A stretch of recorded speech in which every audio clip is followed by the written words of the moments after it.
Good morning students. सो आज का हमारा टॉपिक है that is the making of Germany and Italy. ठीक है, अब इसके बाद हम और एक टॉपिक पढ़ेंगे, the strange case of Britain. That will be the third topic. Okay, तो हमारा फर्स्ट टॉपिक क्या होगा? यूनिफिकेशन ऑफ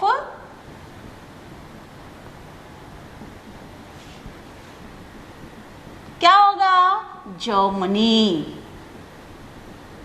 ओके, अब यहां पे the term unification, what you mean by unification?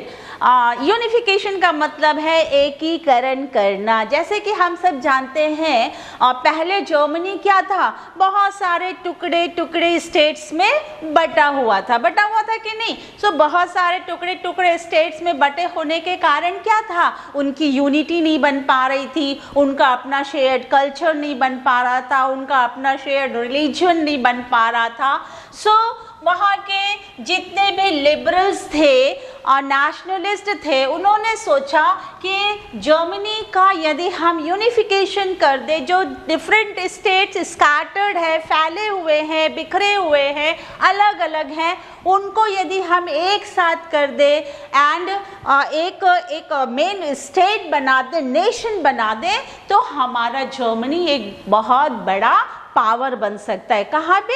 Europe में। सो इसकी जो यूनिफिकेशन की जो पीरियड थी दैट वाज 1848 to 1871। इस पीरियड के अंदर जर्मनी का यूनिफिकेशन हो गया था। तो अब सबसे पहले हम चर्चा करते 1848। अब हमने पिछली कक्षा में चर्चा की थी, हमने डिस्कस किया था। क्या किया था? 1848 में क्या हुआ था? रेवोल्यूशन पीरियड था, the age of revolution period था ना, 1830 टू 1848। तो 1848 में सबसे पहले जितने भी हमारे लिबरल्स हुआ करते थे, उन्होंने क्या किया? फ्रैंकफर्ट पार्लियामेंट बना दिया। फ्रैंकफर्ट पार्लियामेंट, फ्रैंकफर्ट एक जगह का नाम था, वहां पे इन्होंने क्या किया? पार्लियामेंट बना दिया। अब वो फ्रैंकफर्ट पार्लियामेंट, वहां पे ऐसा कोई अपना पार्लियामेंट नहीं था, तो एक सेंट पॉल चर्च हुआ करता था, उस सेंट पॉल चर्च में इन्होंने पार्लियामेंट बना दिया and the place was Frankfurt. अब जब पार्लियामेंट किसने बनाया? हमारे लिबरल्स ने बनाया, तो उसमें नियर अबाउट 831 मेंबर्स हुआ करते थे। अब इसके पहले हम थोड़ा और चर्चा करते हैं कि हमने इसके पहले जो हमारे 3 या 4 क्लास पहले हमने जब डिस्कशन किया था दैट वो 39 क्या था? कॉन्फेडरेशन स्टेट्स था। किसकी? जर्मनी की। 39 जर्मन कॉन्फेडरेशन स्टेट्स हुआ करते थे कि नहीं?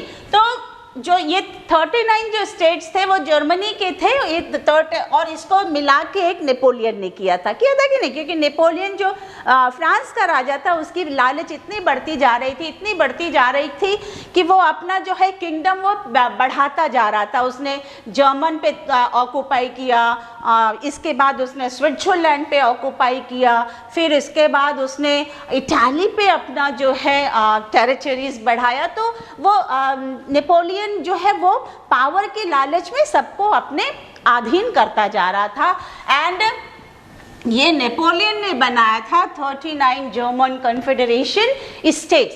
तो अब जब फ्रैंकफर्ट पार्लियामेंट बना, उसमें 39 जर्मन कॉन्फेडरेशन स्टेट्स के जितने मेंबर्स थे एंड 831 मेंबर्स थे, इन्होंने मिलकर इस पार्लियामेंट को बनाया। ओके, अब पार्लियामेंट का काम क्या होता है? कॉन्स्टिट्यूशन बनाना। जैसे इंडिया में पार्लियामेंट है कि नहीं, तो अब पार्लियामेंट का काम है कॉन्स्टिट्यूशन बनाना। तो उन्होंने क्या किया? कॉन्स्टिट्यूशन बना दिया।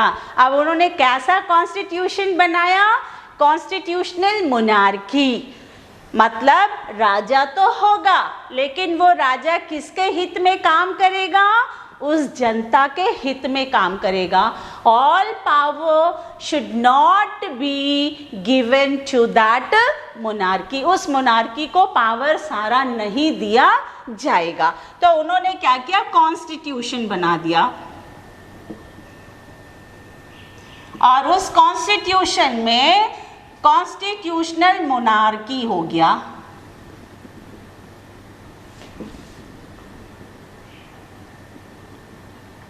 प्रपोजल रखा गया, वो कॉन्स्टिट्यूशन कैसा होगा, कॉन्स्टिट्यूशनल मोनार्की होगा, राजा तो होगा लेकिन जो पावर है वो हमारे मेन पावर किसको दिया जाएगा, पार्लियामेंट को दिया जाएगा। कुछ पावर जो है वो राजा को होगा एंड जो भी पावर राजा को होगा, राजा उसका use for the welfare of the citizen कर सकता है। अब इसके बाद इन्होंने क्या किया, राजा बनाना था तो उन्होंने सबसे पहले जो है वहाँ के जो राजा हुआ करते थे फ्रेडरिक विलियम,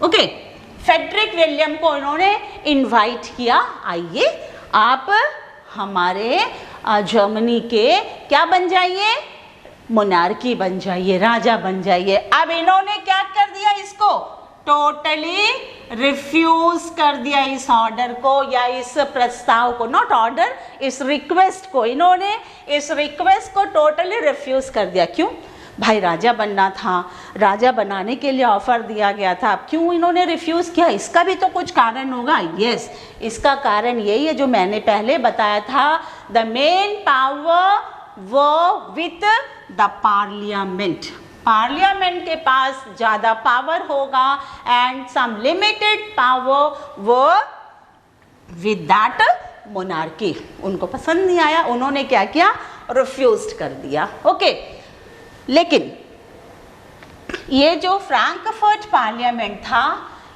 हमारे लिबरल्स और नेशनलिस्ट के मूवमेंट के थ्रू हुआ, इनिशिएटिव इन्होंने लिया था और जैसे ही ये फ्रैंकफर्ट पार्लियामेंट टूट गया, डिसबैंड हो गया, तो नेक्स्ट स्टेप क्या हुआ, जितने भी हमारे जो रिच पीपल हैं, जितने भी हमारे जो एरिस्टोक्रेट पीपल हैं एंड बिग लैंडलॉर्ड्स, तो वहाँ पे जर्मनी में या यूँ कह लीजिए प्रशिया में बिग लैंडलॉर्ड्स को जंकर्स कहा जाता था। तो वो जंकर्स एंड राजा, इन्होंने क्या किया, ये पूरा जो फ्रैंकफर्ट पार्लियामेंट है इसको टोटली ख़त्म कर दिया, डिसबैंड कर दिया। नहीं, आपका ये फ्रैंकफर्ट पार्लियामेंट नहीं चलेगा। एंड जैसे ही फ्रैंकफर्ट पार्लियामेंट भंग हुई, ख़त्म हुई, टोटली जो है यूनिफिकेशन ऑफ जर्मनी की रिस्पॉन्सिबिलिटी किसने ले ली, मोनार्की एंड बिग लैंडलॉर्ड्स। इसको कहते हैं जंकर्स, बिग लैंडलॉर्ड्स को क्या कहते हैं, जंकर्स। तो अब यूनिफिकेशन जो है जर्मनी की जिम्मेदारी किसकी बन गई, मोनार्की एंड बिग लैंडलॉर्ड्स की बन गई। उन्होंने ले लिया, इनको क्या किया, पूरा दबा दिया लिबरल्स को। अब यहाँ पे सबसे पहले ये देखना था, प्रशिया और ऑस्ट्रिया, वो भी जर्मनी के क्या थे, पार्ट थे कि नहीं थे। तो ऊपर में आपका प्रशिया था, नॉर्थ में प्रशिया था एंड साउथ में क्या था, ऑस्ट्रिया था। आप कंफ्यूज बिल्कुल मत होइएगा, बिकॉज ये प्रशिया एंड ऑस्ट्रिया ये भी जर्मनी के ही पार्ट हुआ करते थे। तो अब इसमें जो है प्रशिया में याद रखिएगा कुछ लिबरल्स भी थे, लेकिन ऑस्ट्रिया में सारे मैक्सिमम कंजर्वेटिव हुआ करते थे, कंजर्वेटिव पीपल हुआ करते थे। ठीक है, तो ये जो है यूनिफिकेशन ऑफ जर्मनी, इसकी पूरी जिम्मेदारी the people of Prussia, people of Prussia मतलब मोनार्की एंड जंकर्स इन्होंने ले लिया। अब लीड किसने किया? प्रशिया ने किया। किसके लिए? यूनिफिकेशन ऑफ जर्मनी के लिए। अब बात आ जाती है, फ्रेडरिक विलियम ने तो राजा बनने से इनकार कर दिया, उसके बाद हमें किसी को राजा बनाना था, जर्मनी का बनाना था कि नहीं बनाना था? तो इसलिए सबसे पहले इन्होंने विलियम वन को जो है ऑफर दिया, and he was the brother of Frederick William. तो उन्होंने ऑफर दिया किसको? William one. किसके लिए? राजा बनने के लिए, एंड ही एक्सेप्टेड। उन्होंने इस ऑफर को क्या किया? स्वीकार कर लिया, यस मैं राजा बनूंगा। अब जर्मनी को यूनिफिकेशन करने की जिम्मेदारी किसकी आ गई? विलियम वन की आ गई। उसी समय विलियम वन ने क्या किया? ओटो वन बिस्मार्क को, and he belong to Prussia. Otto von Bismarck, ठीक है। ओटोमन बिस्मार्क जो है वो प्रशिया के क्या हुआ करते थे? Chief minister. और उनको किसने नियुक्त किया था? हमारे विलियम वन ने नियुक्त किया था, ठीक है। And he was the chief minister.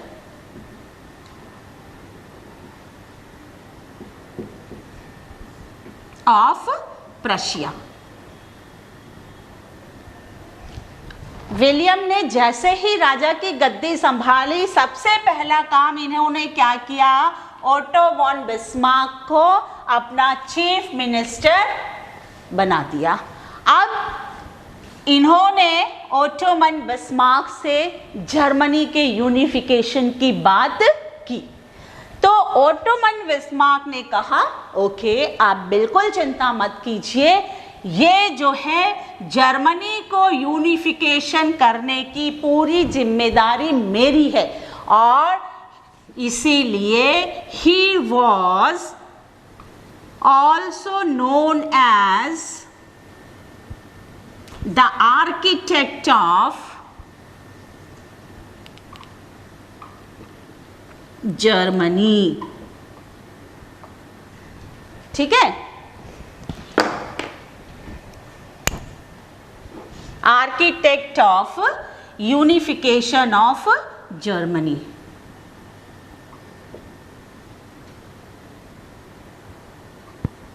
Architect मतलब बनाना, है ना। तो ओटोमन बिस्मार्क, यदि आपसे कभी एग्जाम में पूछ सकता है who was the architect for the unification of Germany, कौन है? Ottoman Bismarck. अब इन्होंने पूरी जिम्मेदारी क्या कर ली? ले ली जर्मनी को यूनिफिकेशन करने की। अब इसके बाद क्या किया? इनकी जो है ऑस्ट्रिया से, डेनमार्क से एंड लास्ट फ्रांस से 7 इयर्स तक युद्ध हुआ, वॉर हुआ। एंड रीजन क्या था? पहला तो ऑस्ट्रेलिया क्या था? Not Australia, Austria. ऑस्ट्रिया क्या था? टोटली क्या थे वो लोग? कंजर्वेटिव पीपल थे। वो चाहते ही नहीं थे कि जो है हमारा जर्मनी का यूनिफिकेशन हो और प्रशिया जो है उसको लीड करे। प्रशिया को कभी भी वो फोकस में या leading as a leading power के रूप में देख नहीं सकते थे। तो उन्होंने विरोध किया, नो हम आपको सपोर्ट नहीं करेंगे। लेकिन लास्ट में ओटोमन बिस्मार्क ने क्या किया? ऑस्ट्रिया के ऊपर आक्रमण कर दिया और उनको कमजोर बना दिया। उनको क्या किया? कमजोर बना दिया। अब इसके बाद नेक्स्ट इन्होंने क्या किया? डेनमार्क। नेक्स्ट जो बगल में इसकी पड़ोसी थी स्टेट नेशन, उस पे डेनमार्क के ऊपर इन्होंने आक्रमण किया। और डेनमार्क के ऊपर आक्रमण करने का कारण यही था क्योंकि डेनमार्क में भी जो छोटे छोटे जो स्टेट्स थे उसमें बहुत सारे लोग जर्मन जो है लैंग्वेज बोलने वाले लोग थे। तो उन्होंने उन लोगों को पहले क्या किया, कन्विंस किया कि हम जर्मनी का एकीकरण करने जा रहे हैं, यूनिफिकेशन करने जा रहे हैं, आप लोग हमारे साथ आ जाओ। एंड वो राजी हो गए क्योंकि उनको चाहिए था, उनकी क्या थी, लैंग्वेज स्पिरिट थी। तो वो भी चाहते थे कि जब जर्मनी का यूनिफिकेशन हो रहा है और वहाँ पे जर्मन बोलने वाले बहुत ज़्यादा लोग हैं तो हम भी जो है इसके साथ जाएंगे। किसके साथ जाएंगे, प्रशिया के साथ जाएंगे। और इसी का फ़ायदा उठाकर ऑटो वन बिस्मार्क ने डेनमार्क के ऊपर आक्रमण कर दिया और डेनमार्क के जितने भी जर्मन पीपल थे उनको अपने प्रशिया में मिला लिया। And the last one is France. अब फ्रांस उस समय का बहुत बड़ा पावर था कि नहीं था, तो उन्होंने फ्रांस को भी फ्रांस के ऊपर भी जो है आक्रमण किया और फ्रांस को भी बुरी तरीके से हराकर एंड 3 जो है जगह उन्होंने वॉर किया, that is Austria, Denmark and France. तीनों के साथ कितने साल युद्ध हुआ, 7 इयर्स। 7 इयर्स तक वॉर हुआ and ultimately in January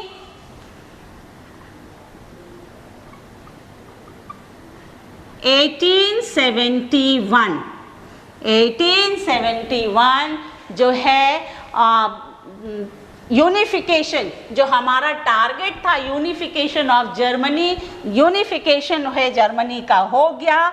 and William one was the king of that unified Germany. Unified William one को ही उस यूनिफाइड जर्मनी का किंग बनाया गया। And after unification Germany emerged a very strong power in Europe. Europe का सबसे strong power किसको माना जाने लगा, जर्मनी का। तो जब यूनिफिकेशन हुआ तो ऑस्ट्रिया भी उसके साथ आ गया। उसको क्या है, फोर्सफुली लाया गया। वो चाहते नहीं थे लेकिन उनको फोर्सफुली लाया गया। देन डेनमार्क के जितने भी पीपल थे, जो जर्मन भाषी पीपल थे, जर्मन लैंग्वेज वाले पीपल थे, वो भी इसके साथ आ गए। एंड फ्रांस को तो वो बुरी तरह हरा ही दिया था और फ्रांस जो है वो उसके बाद जो है वो वीक पड़ गया और उसने मुंह खोला ही नहीं इसके अगेंस्ट में। And in 1871 William I became the monarchy or the king of that Germany. And after the unification of Germany, क्या हुआ, Germany became a strong power in Europe. Okay, so that was unification of Germany. आशा है आप लोगों को समझ में आ गया होगा क्योंकि बहुत डिटेल में मैंने समझाया है। एंड मैं जब आपको पीपीटी दिखाऊंगी, जो पावर पॉइंट जो हमारे प्रेजेंटेशन होगी, उसमें हमने 10 पॉइंट्स रखा है। And if the question will come for 5 marks question, यदि बोर्ड में आता है, then you write all these 10 points, definitely you get 5 marks for that question. और ठीक है, तो आप ज़रूर उसको जो है नोट कर लीजिएगा या उसका फोटो शूट। नाउ बेटा come to the next topic, unification of Italy.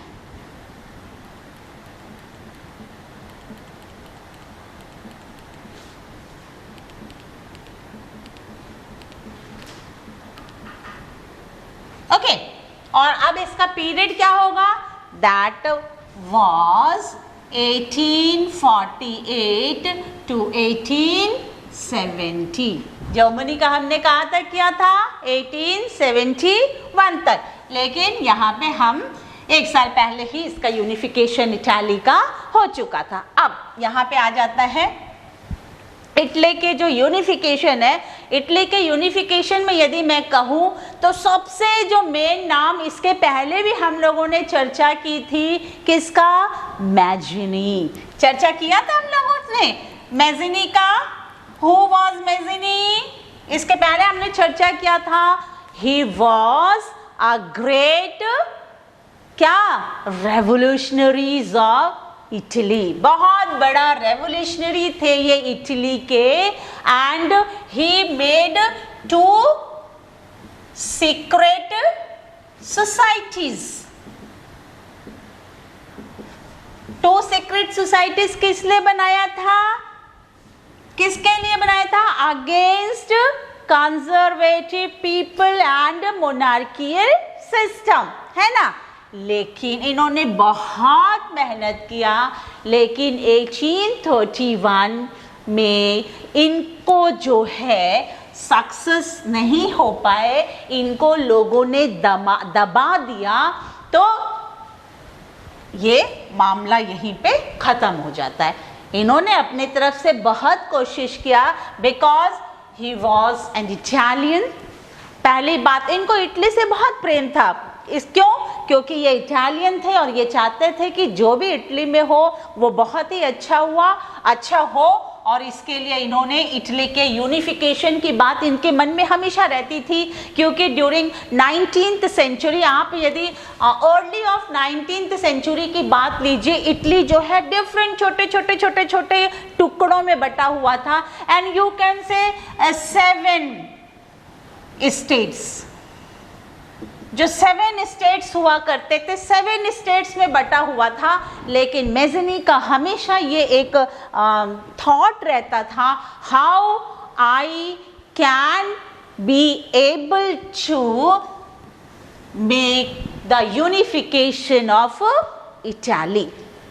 But इन्होंने बहुत प्रयास किया, लेकिन ड्यूरिंग 1831 का जो रिवोल्ट हुआ था, उस रिवोल्ट में मेज़नी की हार हो जाती है, और वहाँ से जो है रेवोल्यूशन का जो डायरेक्शन है वो क्या होता है, चेंज हो जाता है। रेवोल्यूशन का डायरेक्शन चेंज हो जाता है, एंड इसकी जो कमान है, इसका जो लीडरशिप है, वो किसके पास आ जाता है? अगेन किंग के पास आ जाता है। किसके पास आ जाता है? अगेन किंग के पास आ जाता है। अब यहाँ पे जब मैं बताऊँ, जब इटली टुकड़ों में बटा हुआ था, डिफरेंट पार्ट्स में बटा हुआ था, स्टेट्स में बटा हुआ था, तो उसमें सबसे जो पावरफुल स्टेट हुआ करता था, वो सबसे पावरफुल स्टेट का नाम था Sardinia, SARDINIA। It was centre Italy, okay. ये जो है सेंटर था, मध्य इटली का पार्ट था, और जो सर्डिनिया था, it was very powerful that time. अब जो सर्डिनिया के जो किंग हुआ करते थे, Victor Emmanuel II। Who was the king of that Sardinia? Victor Emmanuel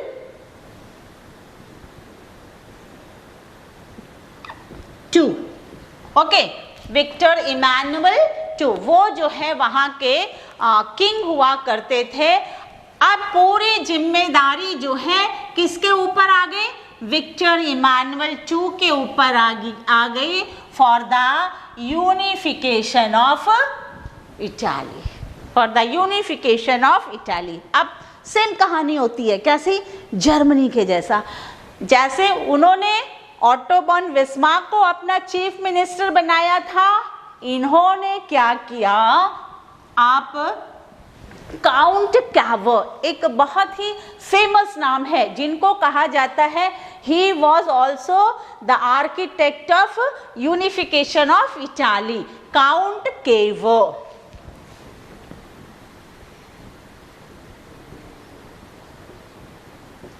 ठीक है। Who was Count Cavour? He was the chief minister of Italy.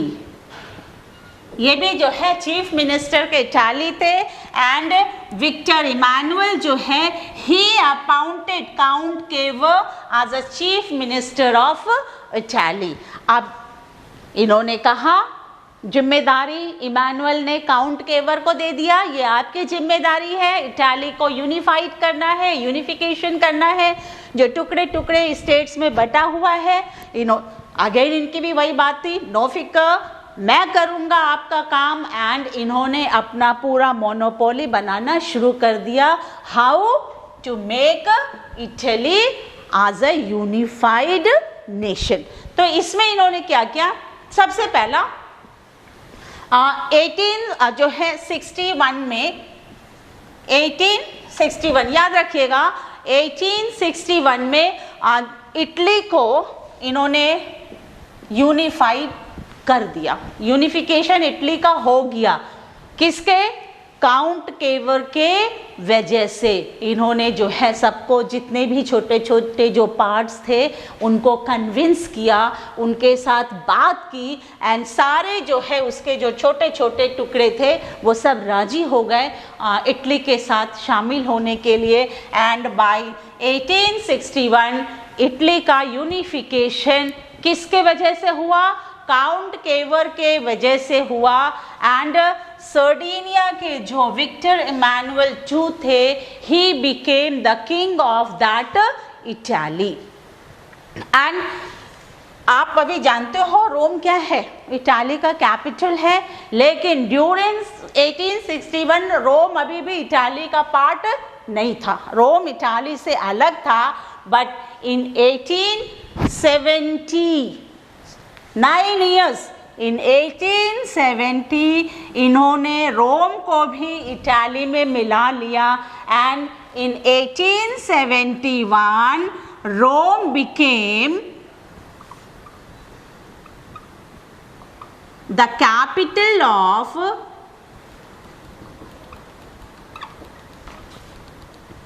Italy.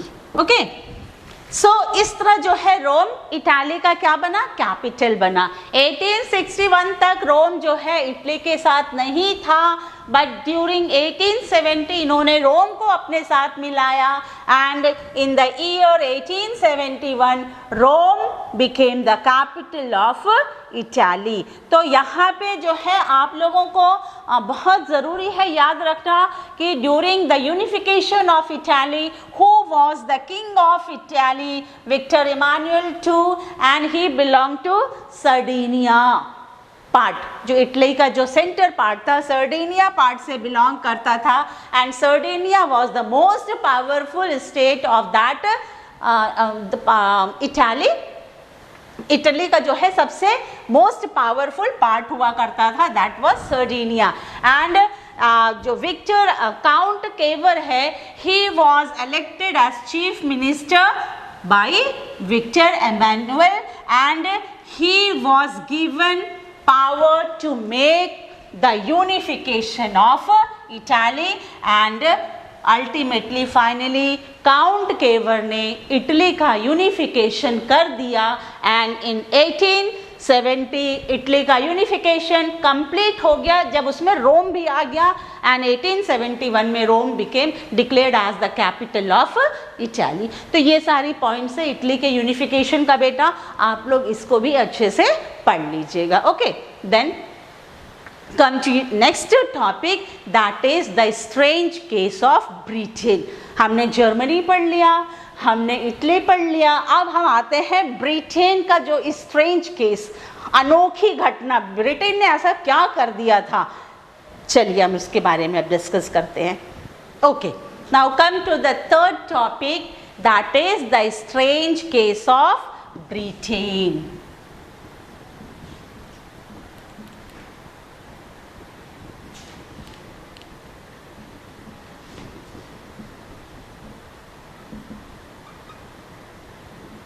Okay, Britain की ऐसी कौन सी अनोखी घटना है कि उसने पूरे पावर को अपने हाथ में ले लिया and became the most powerful United kingdom. United kingdom, यहाँ पे यदि हम बोले, यहाँ पे United Kingdom of Britain, and यहाँ पे हम सिर्फ ब्रिटेन बोलते हैं. What is the difference between United Kingdom of Britain and Britain? ये जरूर आपके दिमाग में आ रहा होगा कि कभी कभी हम लोग बोलते हैं यूनाइटेड किंगडम ऑफ ब्रिटेन, फिर हम कभी कभी बोलते हैं only Britain. Yes, United Kingdom of Britain का मतलब है ब्रिटेन के साथ जो छोटे छोटे अलग अलग जो नेशंस हैं, स्टेट्स हैं, जब ब्रिटेन के साथ मर्ज हो गए उस समय यूनाइटेडली यस एक साथ जो छोटे छोटे नेशन है जब ब्रिटेन के साथ आ गए, हम लोग यूज करते हैं यूनाइटेड किंगडम ऑफ ब्रिटेन, जैसे स्कॉटलैंड. ठीक है, देन इसके बहुत सारे हैं, स्कॉटलैंड है, देन आयरलैंड है, देन वेल्स है. तो ये सारे जो छोटे छोटे स्टेट्स थे वो किसके साथ आ गए? ब्रिटेन के साथ आ गए. एंड जब हम सिर्फ ब्रिटेन की बात कहते हैं तो उसमें सिर्फ इंडिपेंडेंट एक ब्रिटेन की हम चर्चा करते हैं. तो कंफ्यूज बिल्कुल मत होइएगा. What is UK, United Kingdom of Britain, and what is Britain. So it is the difference between United Kingdom of Britain and Britain. So now come जो अब ये क्या होता है. सबसे पहले तो हम ये बोलते हैं कि यदि हम 18th सेंचुरी की बात करें, 18th सेंचुरी के पहले जो है ब्रिटेन जो नेशन था ही नहीं.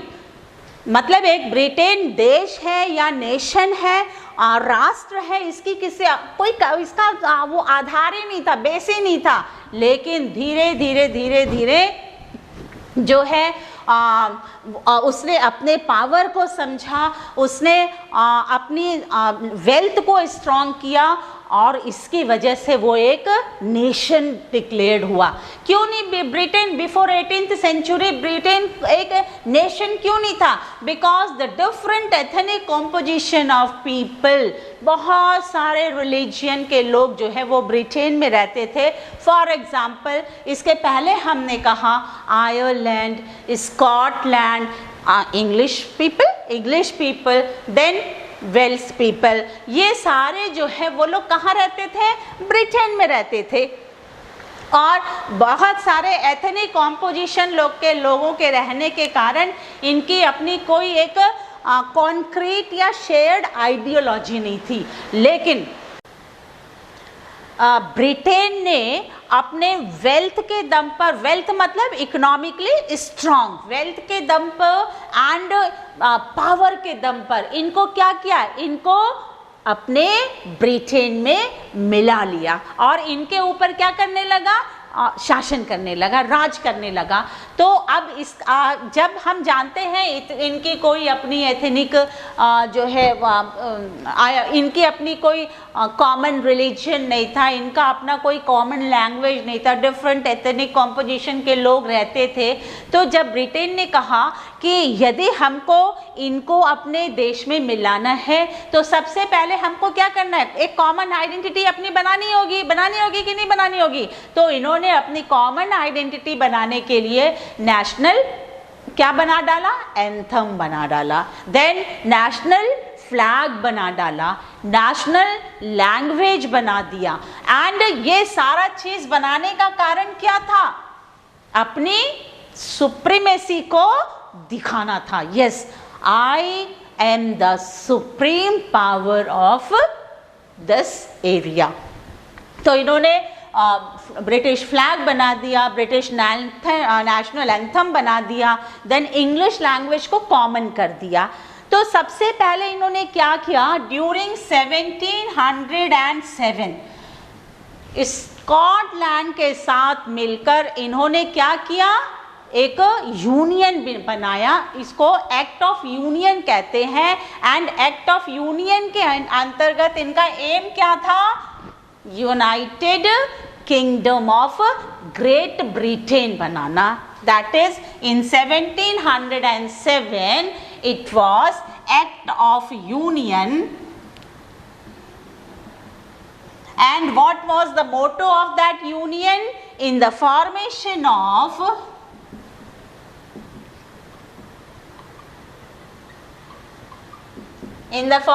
of United Kingdom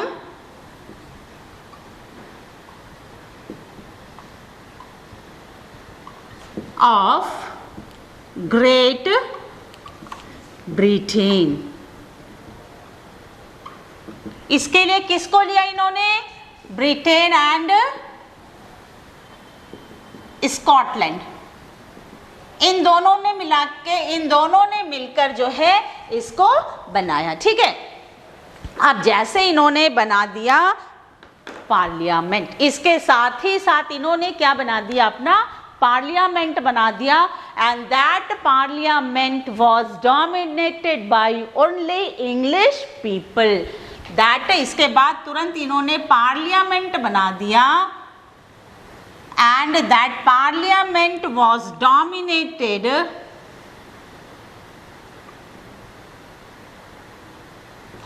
by the English people.